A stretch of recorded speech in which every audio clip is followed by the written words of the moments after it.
What we need is responsible growth and planned development. So a good example of that recently is over near Lakeside.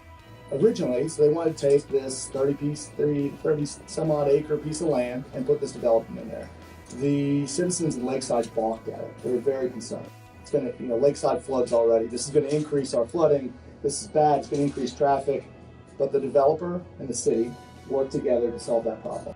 So the developer said, okay, we understand this problem. We're going to put in this canal. We're going to mitigate the flooding from the neighborhood next door at our own expense. Also, we're going to rebuild the road, Lakeside Drive, coming in, so it can accommodate more traffic at our expense, not the city's expense. So we all work together to solve the problem. I'm probably more of a thorn in the side of the developers than I am. We've routinely gone against the mud districts, tried to shut down the expansion of muds in League City, because once you create a mud, they don't ever die. They'll morph, they'll try to grab more, they never fully go away. So we've clamped down on the mud districts. We gave them an awful fight last time they came in.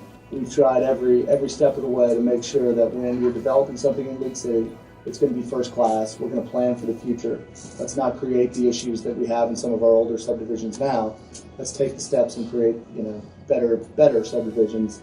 The root barriers, the raising the freeboard on the homes, and also just simply watching out for what we can do now to build for the future, so that we're not inheriting kind of a mess 20 years from now.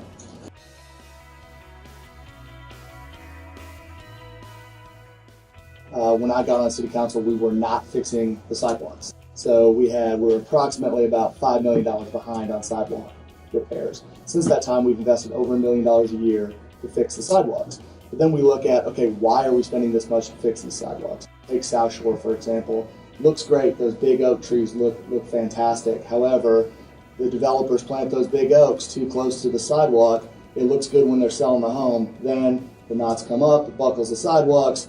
All these things are now the city's problem. The developer is long gone. He sold that house 20 years ago. We addressed that in the subdivision ordinance. We addressed that in the tree ordinance. And so we need to continually look for things like that. Going through the subdivision ordinance is the perfect place to start. The other side is drainage is such an issue. Let's do the front end work, raising the standards of building, raising the flood mitigation standards so that we're not inheriting future mess. So for the first time, when you're building a house in League City, you're going to actually have to pay for your development. You're not going to free ride on the existing citizens of League City. We have to start shifting the cost from the old citizens to the new citizens as they come in. So we fought this battle just a couple months ago when the new mud wanted to come into town.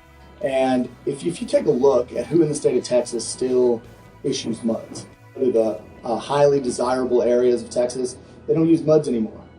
They don't use muds anymore because people want to move there. The market has spoken, and the market has spoken in League City that people want to move to League City. The reason you use a mud is to make it more attractive to the developer to develop something.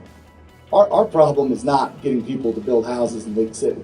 We quite honestly have the opposite problem. So that's why we need to create an incentive, a different kind of incentive. But this way, the city receives its impact fee up front. We can develop those roads before the demand comes, so that it won't keep backing up everywhere. We can develop the water resources, we can develop the parks, do all the different things that we need to do up front, instead of the mud concept, which just becomes a leviathan inside itself, another taxing authority. Taxing authorities do not voluntarily die.